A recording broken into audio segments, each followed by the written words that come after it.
It's about that time. Stoned on Sports. How's it going, everybody? You are tuned in to Stoned on Sports Fantasy Football. My name is Matt. Got the awesome co-host Kyle here with me today, and it is a waiver wire Tuesday. And it's important to point out that for most leagues, at the end of week 7, we're halfway through the regular season. That means we're halfway to the playoffs. Every win matters. And that's true in the NFL itself today. We saw a couple trades. Devontae Adams going to the Jets to the surprise of nobody. But on the other hand, $36 Amari Cooper is now a Buffalo Bill. Hell yeah. That really, I got that news today. And then, because he's been on my bench really most of the year.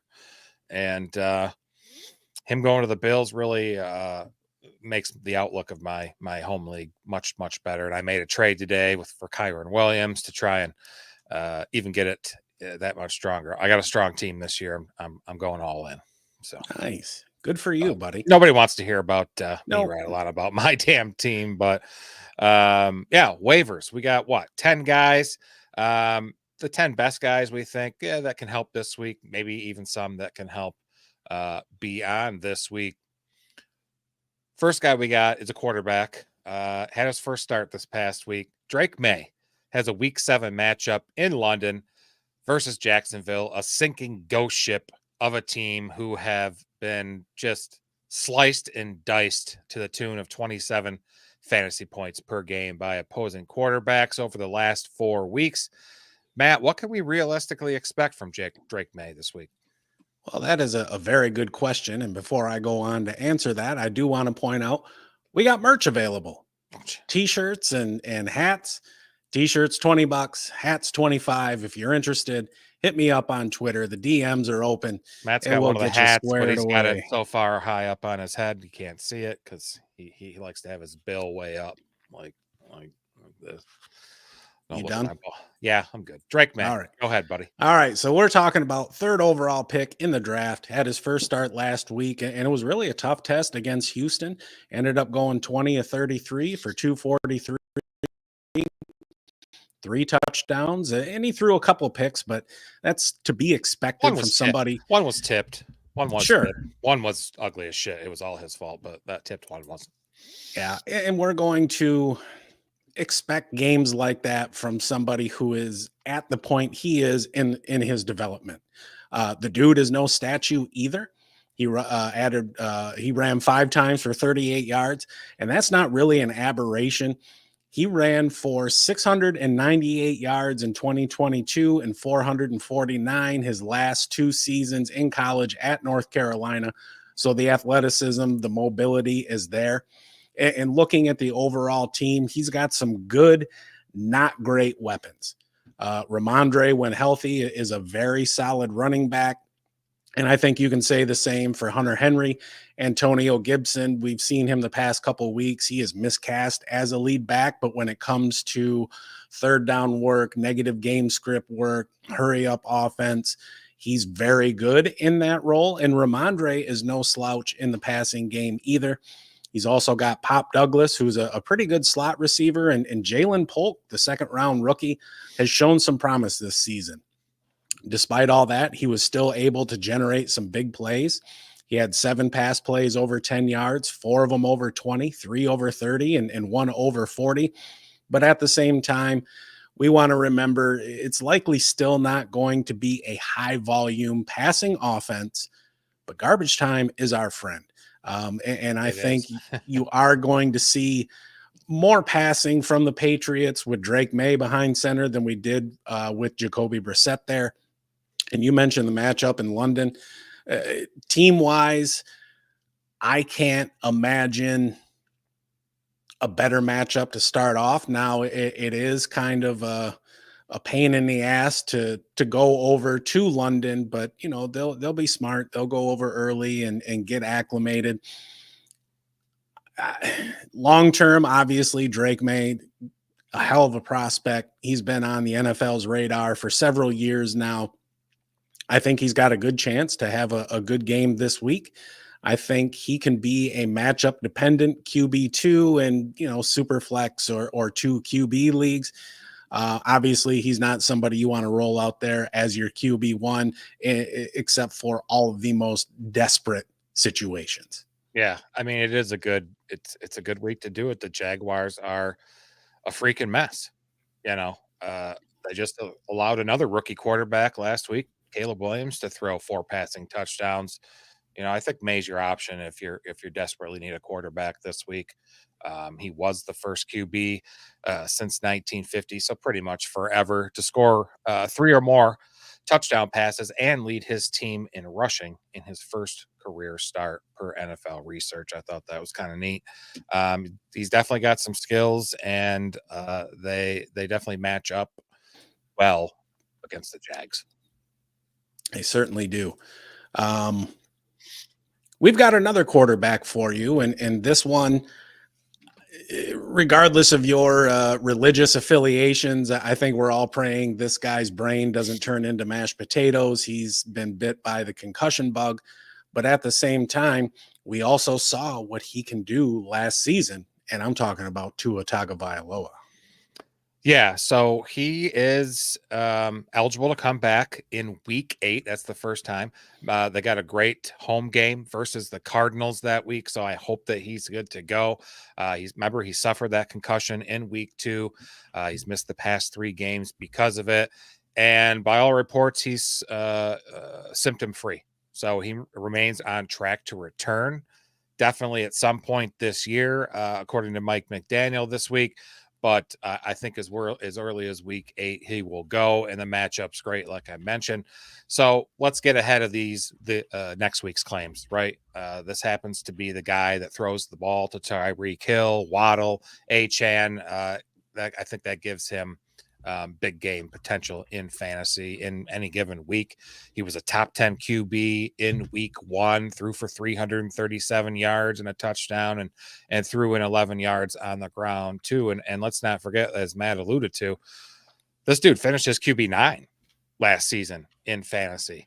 And the schedule from week 8 on is better than average. Like I mentioned, Arizona. Week 9 is tougher at Buffalo. But weeks 10 and 11, he faces the Rams and the Raiders, teams that allow plenty of points to quarterbacks. And, this offense is just itching and raring to go. It's going to happen as soon as he gets back. Let's not dismiss the second half potential of the Dolphins offense. And, let's peer into the future a bit. I know weeks 12 and 14 are way off, but having someone like Tua now could pay off later. When he's healthy, he's a solid fantasy rock with the weapons that Miami has. So, Kyle, why are you talking about weeks in 12 and 14? Nobody gives a shit. Those are the weeks of the mega buys. 6 teams off each week. Those are the weeks that really test fantasy managers the most. Week 12 buys, that's the weekend before Thanksgiving, is Atlanta, Buffalo, Cincinnati, New Orleans, the Jets, and the Jaguars. And week 14 is the Broncos, the Colts, the Patriots, and then you have Washington, Baltimore, and Houston. Each of those weeks, there is a ton of fantasy firepower sitting at home. So don't get caught with your pants down this time. You're all busy with your Thanksgiving preparations at that time period, your holiday shopping and shit. Get her done. You've been warned. He's a good pickup to grab now. Yeah, I agree. And I think all of you out there who are Tyreek Hill managers, Jalen Waddle managers, even those of you that are rostering the running backs, you want Tua to come back because what they've run out there in his absence is just a train of suck in terms of peripheral contributions. Yeah. You take Tyreek Hill, you're expecting at least 20 points a game. I don't think he's gotten 20 points total since Tua went out. So, long term, we all want him to be healthy, but, selfishly, like, hey, run his ass back out there. We have fantasy championships to win. Right. We do. Yeah, he is not. He scored 28.5 week 1. He's 9 or under all the other weeks. Yeah, Gross. Lame. Gross.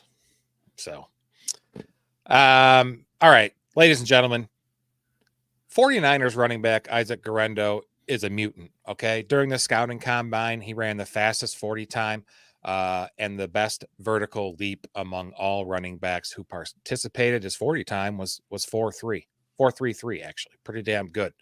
And now he has shot to start in week 7 with Jordan Mason nursing a sprained AC joint.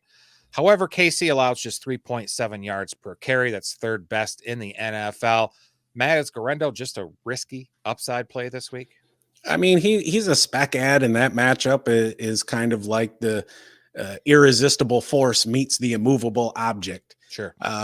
He is, quite frankly, a spec ad. Like you said, Jordan Mason left last Thursday's game with an AC joint sprain. He did come back in for a play and then went right back out. Obviously, if Mason starts, we're not worried about Guerendo. But those of you that have Mason should have handcuffed him several weeks ago with Isaac Guerendo. But based on his ownership, you didn't. He did lead the backfield in touches after Mason left the game, 10-6. Patrick Taylor ran more routes, so pass catching upside may be limited here, but we don't really care. Last week on just 10 carries, he had 99 yards, which was the 6th most this week, and he had a 76-yard run in there that would have been a touchdown had he not downed himself to keep the clock running. Kyle, you talked about that 4.3 speed. I think it's important to note he ran that 4.33 at 6 foot 221. Yeah. So we're not talking about somebody like Xavier Worthy here, who's 5'9", 160 pounds. We're talking about a big dude. And when I think about this 49ers team, it's hard for me to not harken back to the days of Mike Shanahan when he was with the Broncos, and it seemed like it didn't matter whoever they plugged in there. They literally plucked a guy from the Marines and Mike Anderson and said, you know what, go be a running back, and he was churning out 1,200-yard seasons. Yeah. And we're seeing the same thing here. If it was Elijah Mitchell, had he not gotten hurt, I'm sure he'd have been doing just as well as Jordan Mason is doing. We know how well Jordan Mason is doing. He was the 2nd leading rusher in the NFL coming into this week. So, again, this is a speculative ad, all based on Jordan Mason's health. If you end up starting Guerendo, if he gets to start this week, I think he's a back-end RB1, high-end RB2. Yeah. And it's if Mason is out and you do start Guerendo, you grab him and you start him, the production's not going to be the same because they're not going to give him that whole workload. And you saw what happened after Mason got out. You saw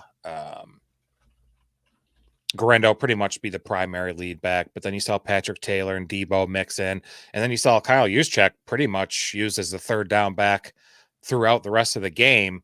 So the opportunities might not be there for Guerendo as much as Mason.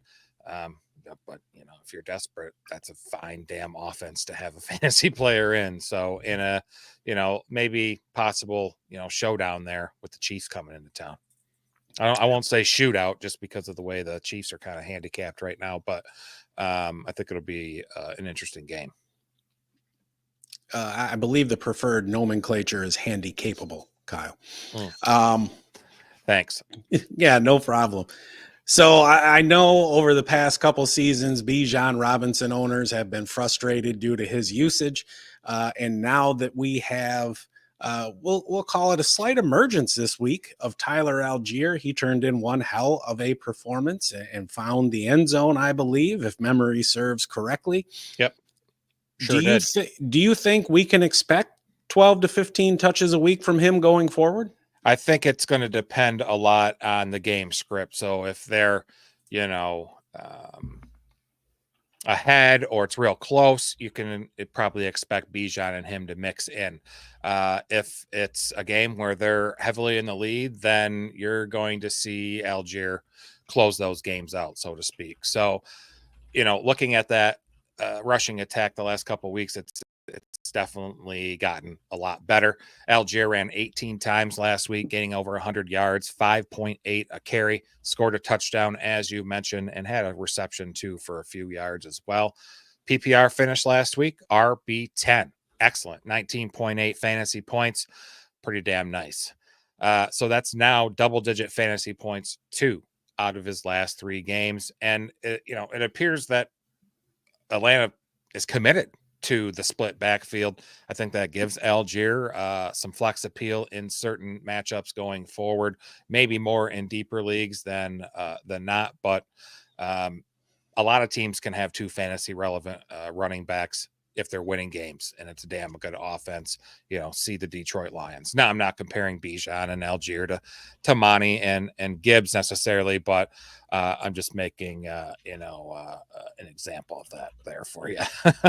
So now this was against Carolina, right? Their defense can't stop. Jerk squad. Oh, jerk. I didn't mean to hit the button again, but plus You having a little fun there? I am going to Jack squad. Through the first 3 quarters, Bijan still maintained a clear lead in snaps, 2-1 versus Allgeier, which included 13 carries to Allgeier's 9. So, like I mentioned, the rushing efficiency, I didn't really mention. Now I'm mentioning the rushing efficiency has been there for Allgeier. Out of 56 qualified rushers this year, his rush yards over expected per carry is 16th. He's at 0.70. Bijan, 0.30. So he's beating him there. Rush yards per carry, Allgeier's 5.5. Bijan is 4.6, with Allgeier coming in 6th best. And rushing EPA, expected points added, Allgeier's 2.8, ranking 13th. Bijan, minus 8.5 points, ranks 37th out of those 56 rushers. And Allgeier's been a severe challenge to tackle. I mean, he really always has. His yards after contact per attempt, 3.7, ranked 13th. Bijan, 3 flat at 33rd. And rushing success rate, Allgeier, 6th best in the league, 52.9%. Bijan, 41.5%, way back in the pack there. And Allgeier's tied for 7th with 15 missed tackles forced. Allgeier is a quality back who's earned a substantial role on this team. I'm not saying he's better than Bijan, but right now the underlying metrics are Allgeier. He is better right now. So this is a backfield to definitely keep an eye on. If Allgeier gets work, he's been producing. At worst, he's a top-notch handcuff, right? You stash him. And Atlanta, looking at their schedule, they have one of the easiest schedules the rest of the way, I believe. So let's not forget Allgeier was also a 1,000-yard rusher a couple seasons ago as a rookie. He's actually been the team's leading rusher 3 out of the last 4 games. So they got Seattle in week 7. Their run defense is kind of porous, allow the 6th most rush yards per game. They allow 5 per carry, which is the 5th worst. They're tied for 7th for the most rushes of 10 plus yards, and they have the 7th worst run stuff rate. So certainly a play for flex shop option, as I mentioned, in deeper leagues. He's not going to offer you much as a receiver at all. So his fantasy ceiling is definitely limited. So I think he's a better start in standard league versus PPRs or half. Yeah, and you almost have to wonder a couple of years ago when that team drafted Bijan if they didn't really fully grasp what they had in Tyler Allgeier. Yeah, seeing if they could have went a different way and grabbed a pass rusher or something. Yeah, no shit. Still, he's a badass. He's got a spot on my team. He actually has for the past couple seasons. He gets enough work to have weekly standalone value. Heck yeah. And when you talk about a split backfield like that's really all you can ask for. And if you look around the NFL, the vast majority of backfields are split like that.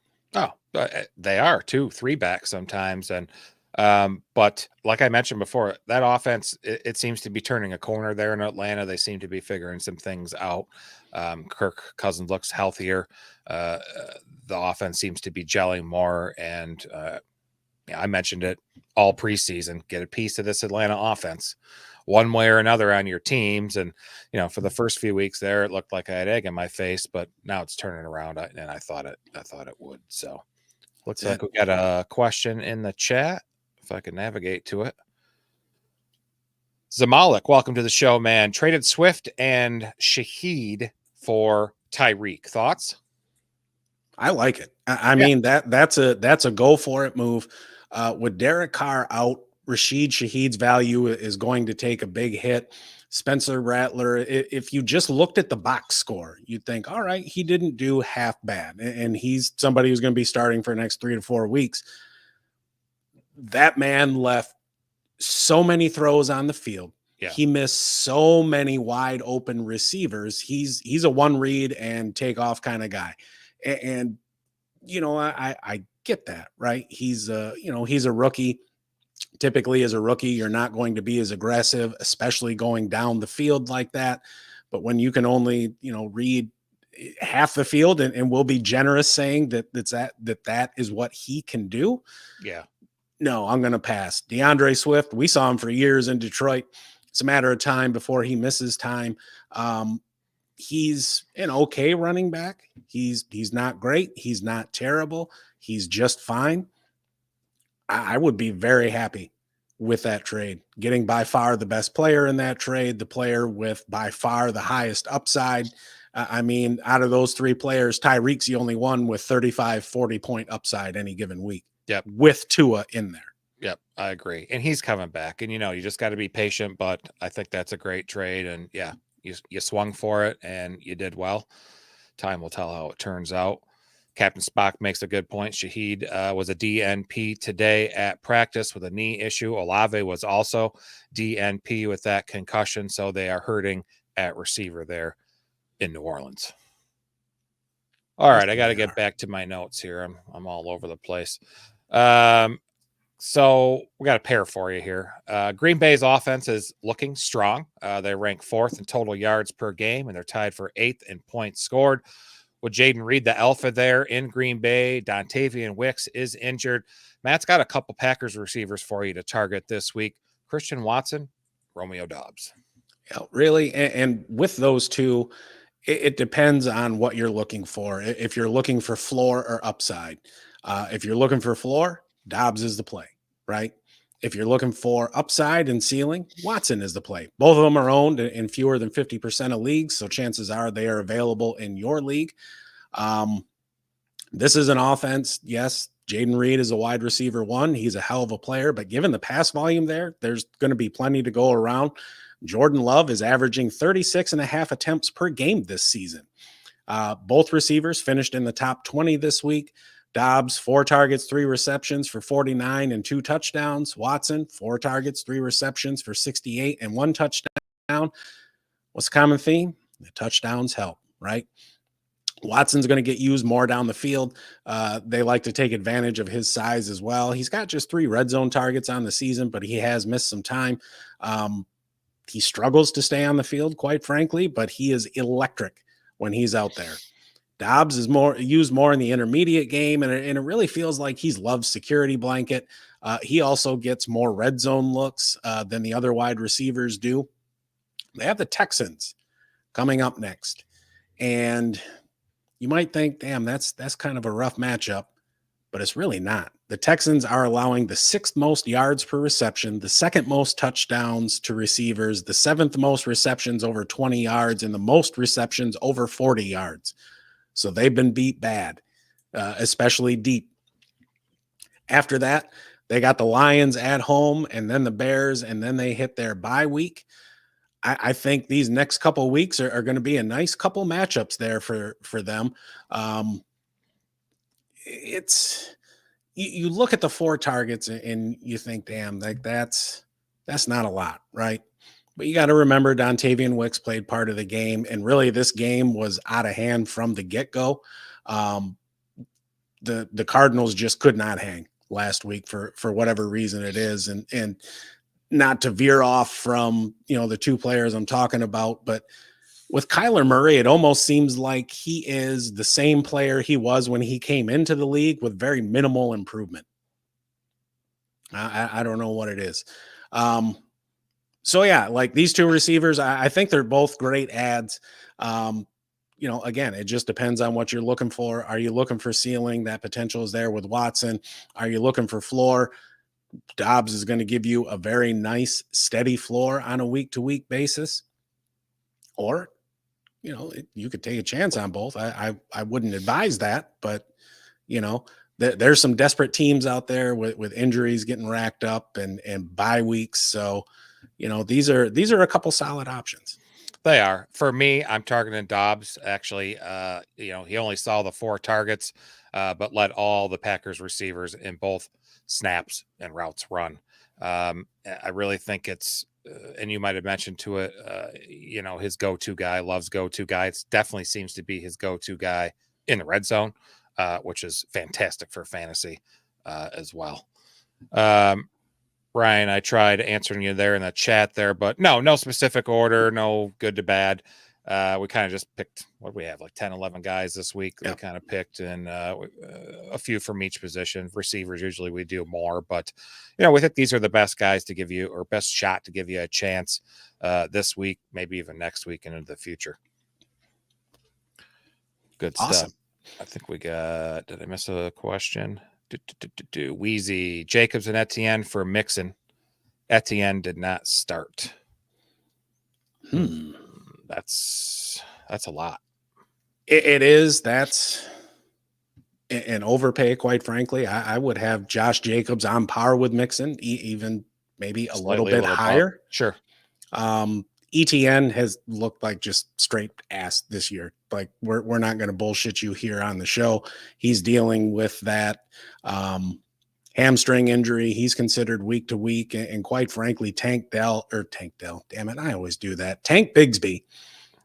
has looked leaps and bounds better. So much better than ETN.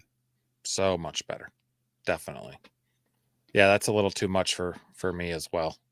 I just did a trade today for, I said it earlier, for Kyron, for Chase Brown and a first for next year in our home league. And that might have been a slight overpay as well. The guy actually wanted a little bit more than that, and I had to talk him off the ledge, but good stuff. Yeah, I think either option's good. I like Doubs more because, again, more snaps, more routes run, more chance for points. So earlier, when I was talking about Drake Maye, I alluded to some of the weapons that he has there on the team. And one of those names was DeMario Pop Douglas, a very underrated slot receiver in this league, but he gets a shit ton of targets. Kyle, what do you think of him? Yeah, we talked about the Patriots QB. It only makes sense that we discuss one of his favorite targets, definitely in week 6 when he, that was his only start. So Douglas has seen 18 targets the last 2 weeks. Week 7 against Jacksonville, we already mentioned there, they suck. They allow the most points. Not only do they allow the most points to quarterbacks, they also allow the most points to wide receivers. So pretty nice. In week 6, Pop Douglas finishes wide receiver 8 in week 6 with 21.2 PPR points, placing him wide receiver 48 on the year. If May's sticking around at quarterback, I expect that number to creep up a bit higher. So he's now recorded 11 plus fantasy points in 3 out of the last 4 games, which is a heck of an achievement considering the struggles that New England faces there. They just suck. So he's seen 9 targets each of the last 2 games, 3 of his last 4. The Pats had not reached 200 passing yards yet this season with Jacoby Brissett. May comes in, pitches 243 yards in his debut, and the Pats have only passed for 2 passing touchdowns before last week. May comes in, has 3 his first start. So I think you're going to start finding a little more consistency with this offense with Drake Maye behind center, and we can certainly expect Pop Douglas to benefit being the team's primary receiver. Among the 48 receivers with 30-plus targets, he's got the 6th best catch rate at 77.4, tied for 13th in yak per reception, just over 5. And not everything is rosy. He's bottom 10 in yards per reception and total yards, but a lot of that has to do with how poor the Pats offense has looked. And he's 32nd in PFF receiving grade, so not so great there. A little bit of a problem with the snap share. So he's played 93% of snaps in 11 personnel. Remember, that's 1 running back, 1 tight end, and 3 wide receivers. But in 12 personnel, which is 1 less wide receiver, he ain't playing. Only 12% of the time. He has still played in over 60% of the total snaps the last 2 games. So things might look good there, but typically it is difficult for a player who's only really plays in 11 personnel to be a consistent fantasy starter. It just usually doesn't happen. And the Pats are right around league average usage when it comes to 11 personnel. maybe we'll start seeing a shift and they'll play a little bit more 11 with Drake Maye able to air it out a lot more than Jacoby Brissett. I think Douglas is, unlikely to develop anything more than a wide receiver 3, especially without those 12 personnel packages there that he's not going in. But anytime you add someone in fantasy who could be a wide receiver 3 in any given week, definitely can't hurt. So I think solid depth, good solid receiver for depth on your team. Great matchup versus Jacksonville. And I think he's a solid flex option during a lot of bye weeks coming up. So, he's an option, but you could do worse. You could do worse. Pull that one out. We got Bisco in the chat. Amari Cooper for Brandon Ayuk and Nick Chubb in a full PPR. What do you think on that one, Kyle? Wow. I love it now that you're going to see Amari Cooper catching passes for Josh Allen. I don't hate it. I almost don't even look at Chubb being in it. I just look straight up because I just don't know how effective Chubb's going to be this year. How good can he be after pretty much he's going to have a bionic knee here as well? And how good can he look? I don't know. I look at that as something that I would do. Ayuk hasn't looked as good after he bitched and whined and couldn't get no money and then finally got it and hasn't really looked good except for one game a couple weeks ago. Full PPR. I think Cooper's going to get peppered from Josh Allen there. I would do it. Yeah, I definitely want the Amari Cooper side of that deal. If we think about the season Ayuk had last year, and I get we're not chasing last year's stats, but he did it through efficiency, right? The insane yards per reception and all that. And a lot of his efficiency numbers are similar this year. And I happen to see it earlier. I don't remember the exact numbers. But his quality of targets has just gone down. I think Amari Cooper is going to fill a void in the Buffalo offense that I don't think they fully understood they were going to have coming into the year. Yeah. And it seems like we've talked about this a lot. And just from the fact that Stephon Diggs drew so much attention from the opposing defense that the guys they have there now, they just don't have that factor. Amari Cooper is going to give them that factor. Yes, it feels like he's been in the league for like 15 years, but the man can still play. If I would never ask anyone to watch Browns games because it's just been terrible this year. but if you've, looked at any of the film at all, you can see like the dude can still go. There's going to be a couple week ramp up period, new team, new offense, new quarterback. They have zero chemistry, and that's going to take time to build. But at the same time, Amari Cooper is a supremely talented veteran wide receiver, and I think he's going to catch on quick there and give that offense just what they need. I agree. We got Jim Jam. Welcome back to the show, man. A trade, A.J. Brown and Chubb for Tyreek Hill and Madison and a half PPR. Ooh. I want the Hill and Madison side of that. Yeah. At this point in time, I'm considering Chubb and Madison a wash. We don't know what to expect from Nick Chubb. If he comes back and gives 80% of what he's been in years past, I think we need to be happy with that. Sorry. Madison has taken over the lead role there with the Raiders, who are quite obviously just giving up on the season. But at the same time, he's going to get some volume there. Now, the quality of those carries and the situation isn't ideal, but give me a running back who's going to get most of the carries, who's going to get some receptions out of the backfield. I know they have Amir Abdullah there, but yeah, he washed out from the shitty Lions teams. Yeah, and Madison hasn't been very effective with what he's been given, but give me that Hill side. He's getting the goal line work too. Yeah, that's true. Plus, Hill's just the best player in that trade. And if this works out where Tua comes back here in week 8, then it's on in Miami. Yeah, and I think he will be back in week 8. Yeah, appreciate it. If you guys haven't liked and subscribed yet, please do. Here every Tuesday, Thursday evening at 7 p.m. Eastern. Tuesday's our waiver show. Thursday's our start sit show. And then we are available every Sunday at 12 noon Eastern for them last minute questions that you might have. It's a fun show. Good show. Did I miss a question in here? I did so. not. Heck yeah. Spock.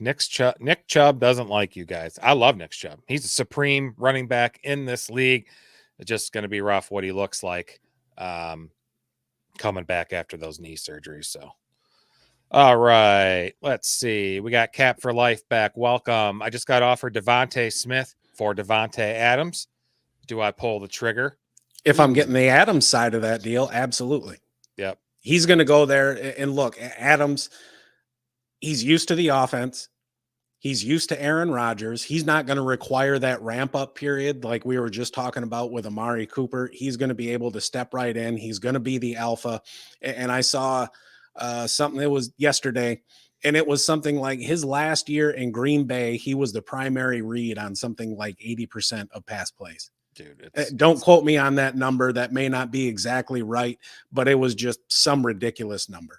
Yeah, it's he's a PPR vacuum for sure. But yeah, if you can get Adams, do it. If you have Adams, you should keep him. Back for do I deal Schultz, Achane, and Darnold for Burrow and Madison? No. I think no. I'm keeping Darnold. And coming into this season, I don't think anyone would have said, I'm going to hold that side. I mean, Achane is a walking league winner, week winner any given week. Dalton Schultz with Nico Collins being out is going to see some increased target share. Alexander Madison, we just talked about, and we didn't really shit on him, but he's not somebody we're really actively looking to acquire. I'm going to stand pat with those three you got there, Cap. Yeah, I'm a Darnold believer this year. You look at the schedule too. They have Detroit this week. Their backfield, defensive backfield, was usually giving up a lot of yards. They actually haven't been too bad so far this year. They're the 9th fewest fantasy points to quarterbacks. But after that, week 8's against the Rams, Indianapolis the next week, and Jacksonville after that. That's 3 fucking massive games for Sam Darnold to have big fantasy games against those weak defenses. I'm keeping him. Yeah, and one thing I've kind of noticed about Cincinnati, it almost seems like they play to the level of their competition. You see them go out there and hang 30 on Baltimore, and then they go out there and put 17 on the Giants. Right, and they played tough against the Chiefs, too. That was last-minute loss there. So, yep. And then Cap for Life, Zay Flowers for Achane. No. Zay Flowers had a decent matchup last week. I think he's got one here like the next couple weeks, but then it kind of turns to crap after that. Hold on to Achane. You can get, if you decide to move Achane, you can get a hell of a lot more than Zay Flowers for him. Yeah. Good luck, Cap for Life. Bisco's back, debating on Bigsby or Myers for my flex. Right away, I think that's easy for me. I was going to go Bigsby. He's going to have the lead role there. I don't remember Bisco if you were standard or PPR. It doesn't really change my mind though. No, you? Not really. Nope. I'm going with Tank in there. He's looked just too damn good. Yeah. And Jacoby Myers has a decent matchup this week going up against the Rams. If there was some above average QB play, I might go the different way, but there isn't. Yeah. I'm going to go Bigsby on that one. I see Cap. He disagrees with us there in the comments. He likes Myers in full PPR. And I think that's a pretty valid point. That makes it definitely a lot closer. Yeah. Jim Jam's getting a lot of mixed feelings. Unfortunately, his running back is his weakest spot on the roster. That's kind of how it goes. Running backs get hurt so much. Wide receiver, Nico hurt. Brown, Devonta Smith, Reed, Ayuk, Puka. Running backs are Gibbs, Jones, Bucky, and Chubb. I mean, you're not in bad shape. Gibbs and Aaron Jones is a solid 1-2. Well, you don't really have a running back one, I guess. But you could survive. You could survive with Gibbs and a healthy that Aaron Tampa Jones. Bay backfield is kind of scary now. I think it's going to turn into a 3-headed monster with the way Tucker played last week. Bucky had a good game as well, and it's not like they're just going to kick Rashad White to the side in favor of those two. They all three of them have their own strengths and bring a little something different to the table there. That backfield is going to be a mess, I think. You're probably right. Where are we at? I don't even know. We did Pop Douglas? Yes. Yeah, we did Pop Douglas. All right. Next up, while the questions are slow here, The Cardinals are playing in Monday Night Football. There's 2 Monday Night Football games this week, but they're playing Monday Night Football. And if you're a Marvin Harrison owner, you need to pay attention, right? Your mission, should you accept it, is to get wide receiver Michael Wilson off waivers and onto your team so you can easily replace him, MHJ, on Monday if he's out. Matt, tell everyone more. And I just want to point out that this game, the Chargers and the Cardinals, is only on ESPN Plus. Like, what is that bullshit? That's just stream stupid. It through, Sports Surge or the like. We don't say those names out loud so they don't get shut down. Michael Wilson, this dude is another spec ad based on injury.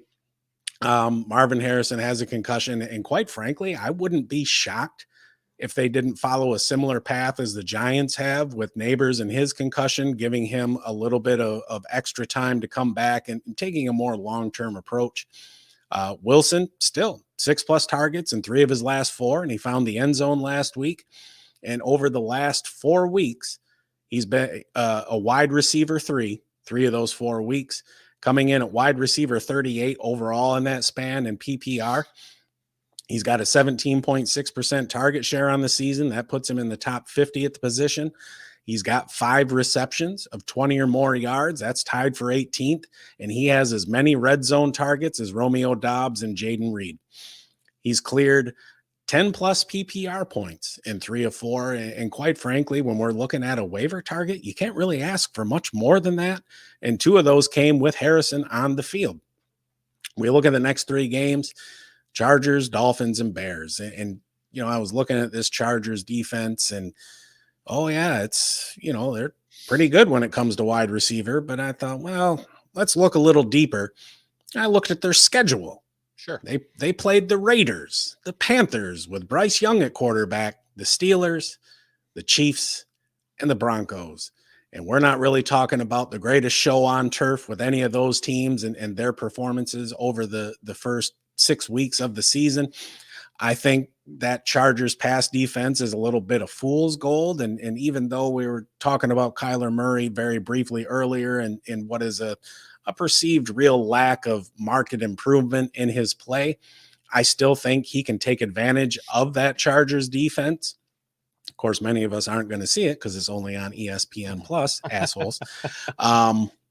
Michael Wilson, somebody came in with decent draft stock, and there were quite a few people that were kind of high on him coming into last year, and he had a couple good games as a rookie. I think he's a really solid piece. And again, if Marvin Harrison is in there, maybe we are going to pump the brakes on playing him, right? Yeah. But if Marvin Harrison is out, absolutely, I'm going to pick him up and I'm going to run his ass out there. I think he'll be able to clear that 10 points in a PPR. I think he could even push, towards 15, maybe even a few more. Yeah, it's just an in case ad for me, right? If you have Harrison, just try and grab Wilson. Hopefully you don't have to pull Harrison out on Monday and he plays and everything's good. He's got extra time because it is Monday Night Football, so he's got an extra day. I love that. We got Tyler Sperry in the chat. Would you drop Shakir now that Cooper is a Bill? I would certainly consider it.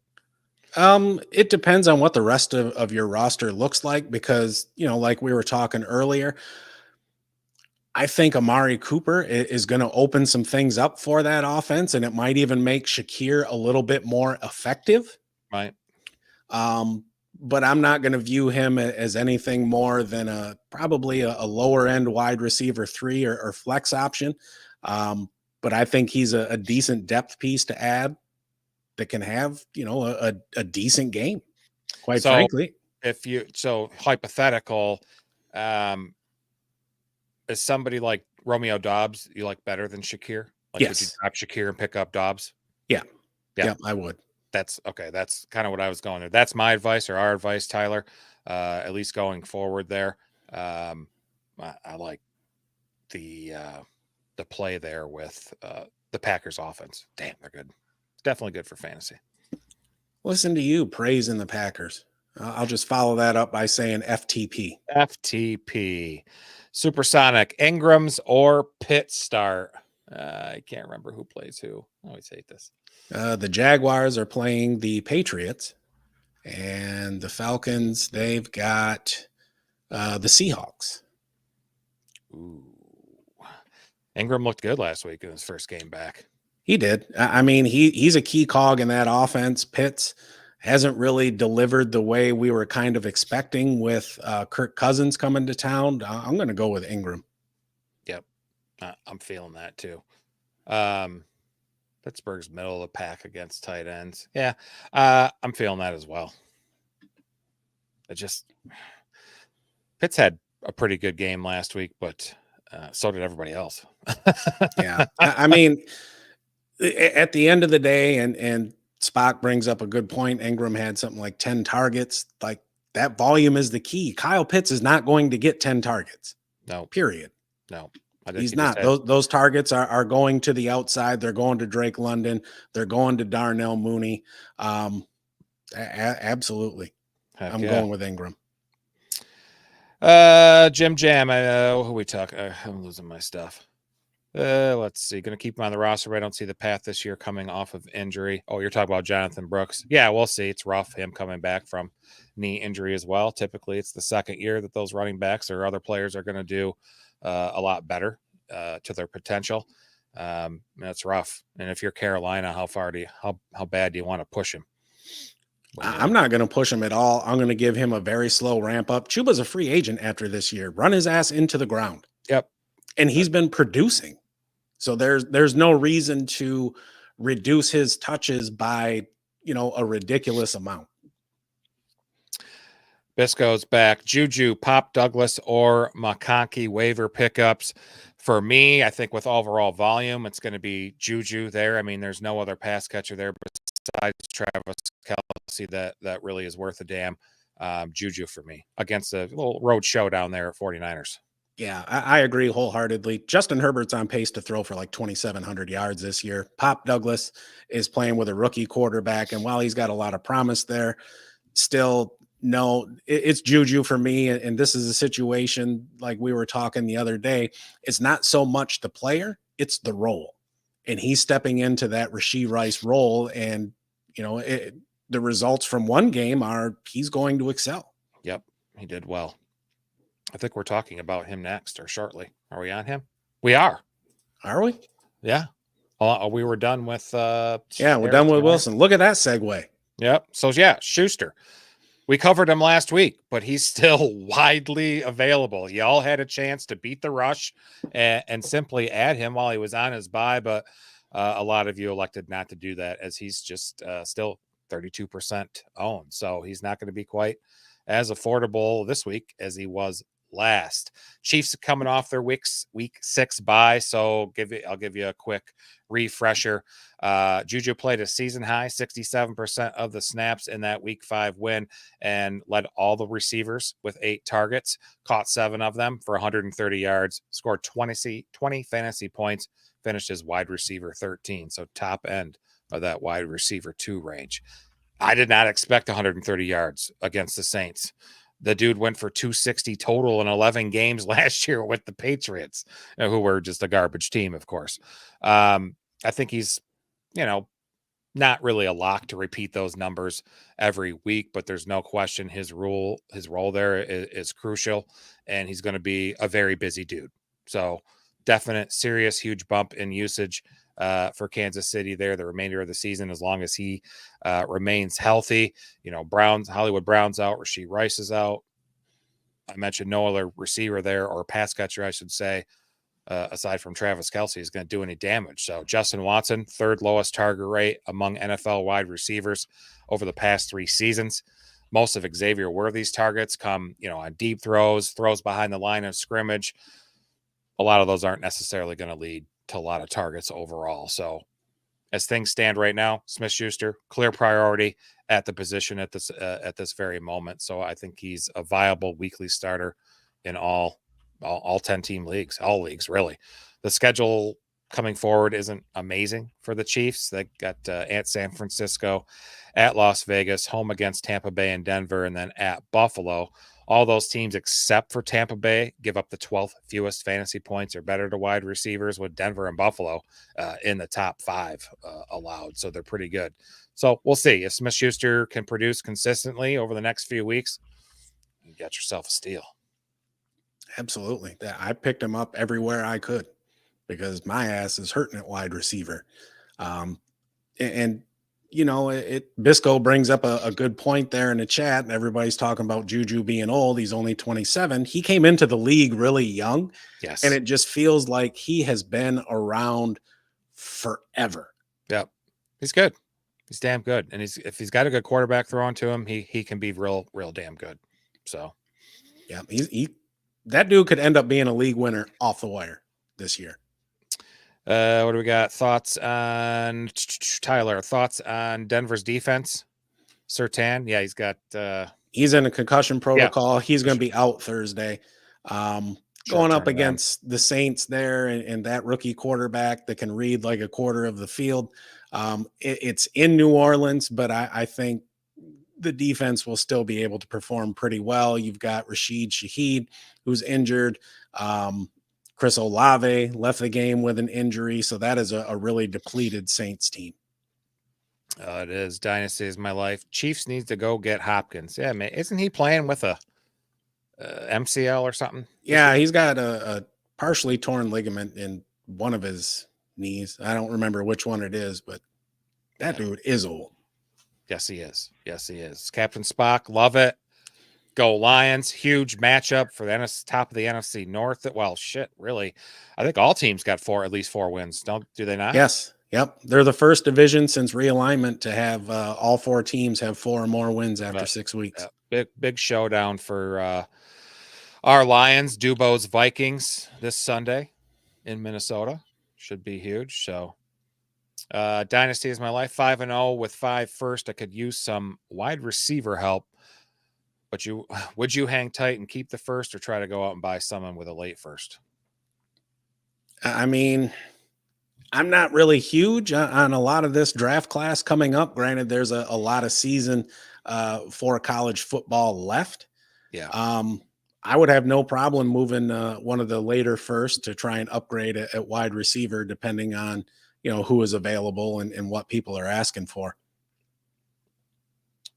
Because at the end of the day, I mean, it's still just a crapshoot. NFL GMs get this shit wrong all the time. Yep, they sure do. Let me get this one banner off of here and go back here. So is there a better defense out there than Denver next week that is available? Well, I guess it depends on who's available in your league, Tyler, but Washington might be a decent one. They're at home versus Carolina. Yep. They should be they're only like 4% owned on Yahoo right now. They should be available. Is there another one, Matt, you see that might look decent? Oh, just kind of scrolling through here, and shame on me for not being prepared for a defense question. That's my bad, Tyler. Yeah, honestly, that's probably the best option. Maybe Cincinnati. Maybe Cincinnati. I think I picked them up in a league just because that Cleveland offense has been so anemic. I mean, I still don't think they've hit 300 yards of total offense in a game yet this season.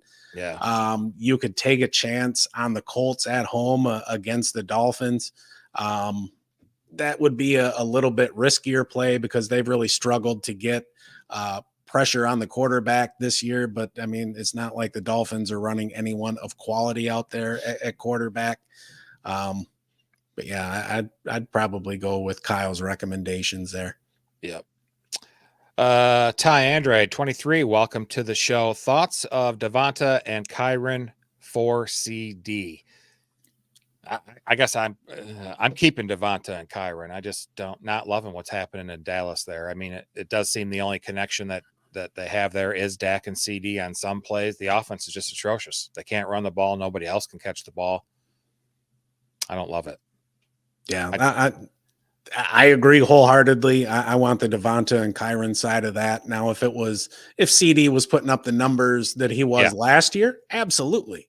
Yeah. And there's a chance he still could do that, but there are absolutely no indicators that Cowboys offense is going to empower him to put up those kind of numbers. I mean, if you think about last year, he went for over 200 yards against the Lions. Yeah. This year, not even close to that. Steve, man, welcome back. He likes Bub Means. Shaheed pending towards missing that one. Olave still a DNP as well with a concussion. And Bub Means really plays the X, just like Olave. It could be if you're real desperate. We'll see. But, the quarterback plays not great.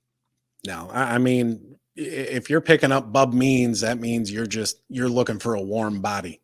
Yeah. That's rough. There's got to be, again, some of the Packers receivers who are 30-40% owned. Hopefully they might be available in your league, but it depends on your league. If you're in a dynasty, then them guys ain't going to be available. Dubo says we're going to humble those cocky kittens. Well, it was a huge win in Dallas. They look like shit, but it came at a huge damn cost with Aiden Hutchinson out for a damn long time. Feel bad for him. Sucks. Let's see. Yep, Captain agreed. Top 5 rest of the season. He'd take the Kyron side of that. Bisco, thoughts on Downs with Anthony Richardson back? His stock is headed down, Bisco. Look, Anthony Richardson, I get the appeal of why the Colts drafted him. Hell of an athlete, cannon of an arm, throws an amazing deep ball. The only problem with that is that's not the part of the field that Downs works. He's a short to intermediate guy, and those are the throws that Richardson really struggles with. I think he can be a wide receiver 3. I think with Joe Flacco, he's, a mid-wide receiver 2.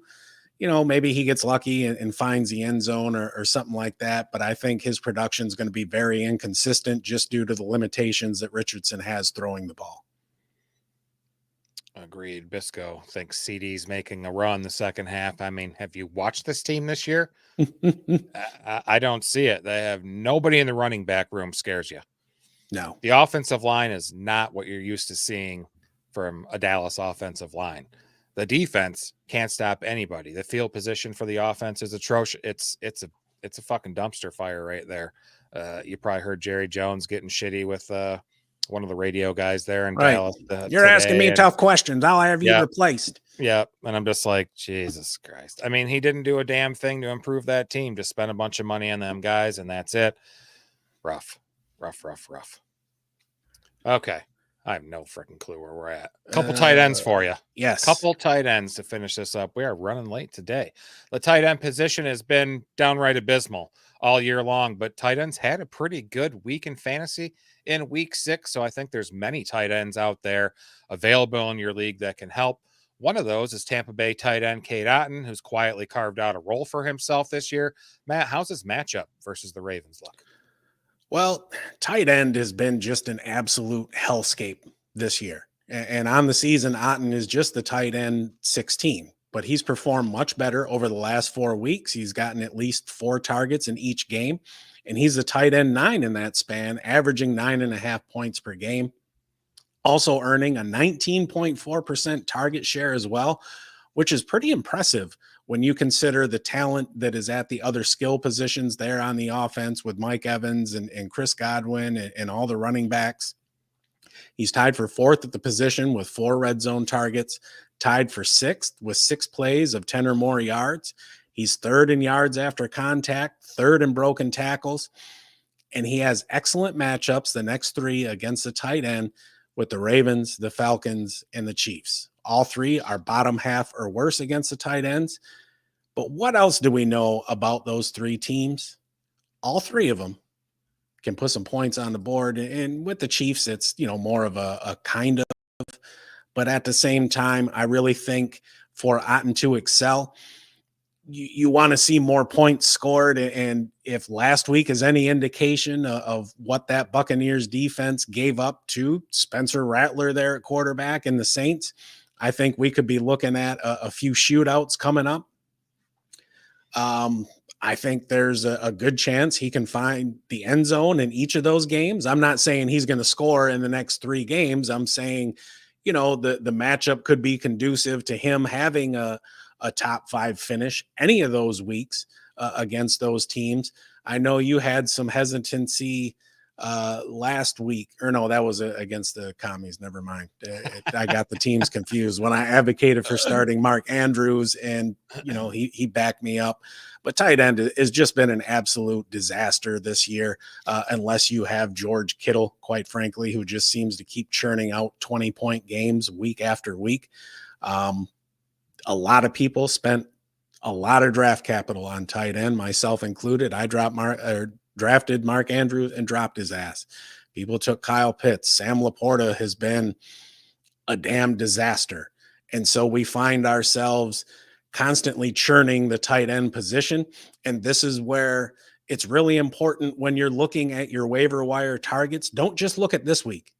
Look a couple weeks out as well. And if you can find somebody and get on them who has 2-3 good matchups coming up, then you can breathe a sigh of relief for a minute and start to plan a couple weeks out from that. Stay ahead of the chains, just like you want to do in football. You don't want third and long. You want second and short. Definitely. This is a way you can help give yourself second and short, and it starts this week with Cade Otton. Yeah, it's a nice one. Still a young guy, 25 years old. He's seen 27 targets over the last 4 games, and he's tied to a quarterback who leads the NFL in passing touchdowns. Baker Mayfield has 15 on the board, leads the NFL. Otton's not going to be the big, chunky plays. He's not going to give you that. But in PPR leagues, if you need a spot starter for a tight end, it's a super great option this week. So is the next one. Yeah, we got one more option for you. And this guy has been a solid contributor with the Eagles and then with the Cardinals. And now he finds himself a commie out there in Washington, helping out the spectacular rookie quarterback, Jaden Daniels. Kyle, what are we looking for from Zach Ertz? Well, I mean, I think if you need, along with Cade Otton, if you need a solid floor, I think Ertz is your man, especially in week 7 versus a Carolina defense that isn't stopping much of anyone right now. And they allow the 5th most points to tight ends. Huge for fantasy. Good. You got Kmet and Ferguson owners this week. They're off. They're on bye. Good, safe floor option for you with Ertz. Through 6 games, he doesn't have a single game with more than 11 points, but he only has 1 game less than 5. And even in that game, he still saw 8 targets. He's tied for 9th in targets among all tight ends and out of 144 qualified receivers. So that includes all pass catchers, tight ends, wide receivers, running backs. His average separation is pretty good. 4.2 yards, ranks 41st in his receiving EPA, plus 8.1, ranks 52nd. And among 22 tight ends with 20-plus targets, he's got the 9th best catch rate, 7th best yards per reception. Route participation rate and his ADOT are both 5th. Now, his yak days are pretty much behind him. He's just 2.8 yards after the catch per reception, ranks dead last. But, what more do you want? The guy's in his 12th season, turns 34 years old next month. I like that he's back with Uncle Cliff Kingsbury. They were together in their time there in Arizona, and they really loved to get Ertz involved back then. And you're already seeing it again this season in Washington. Not a lot of boom upside there, but I think he's a very safe option to fill in for a starter this week. If you have some of those weird leagues where you have multi-flexes and you need an option, he could be placed there as well. I think he's a versatile, safe play in this year of volatile tight end snafu. It's effed, right? Yeah, so it is. Tight end sucks this year. Yep, it does. I mean, you could do worse. I'll say that again. But you want to always try and invest in players in good offenses, and Washington's offense is good, and so is Tampa Bay's, and can give you an edge, man. You never know. One of those guys fought Cade Otton, fell into the end zone last week for me. It was kind of nice. So, yeah, that really saved his day. Dubo Lions run hook and ladder to a tackle with a big lead. They did shit all game long to F with Dallas and their fans. I saw. Did you see the one where Skipper lined out wide? Oh yeah, like they totally did it, and it's the Dan Campbell way. And F them, right? F them. They got lucky last year against us, and Lions were able to go down to Dallas and return the favor. We don't play that shit in soda, dude. It's going to be a huge one. It's going to be a huge one. We might have to message each other and maybe put a little cheese on the game, dude. There you go. TJ Hawkinson revenge game. Right. Former team got hurt against his former team. Right. All right. We're going to get out of here. We've been on here a little bit longer than normal, but love taking all of your questions. Hope we help you out. Good luck in your matchups. Give us a like and subscribe. We'd really appreciate it. We're on the march to 100. This the baseball channel has over 300, so we're really trying to grow this one this season during football, and we will be back this Thursday, 8 p.m. Eastern, for the preview of Week 7. Starts and sits, of course. Take all your questions live. Have a great night, everyone. Get that merch. Get with us as well. Email the show, stonedownsports1@gmail.com. We got hats and shirts for sale. Stay stoned, everyone. Have a good night.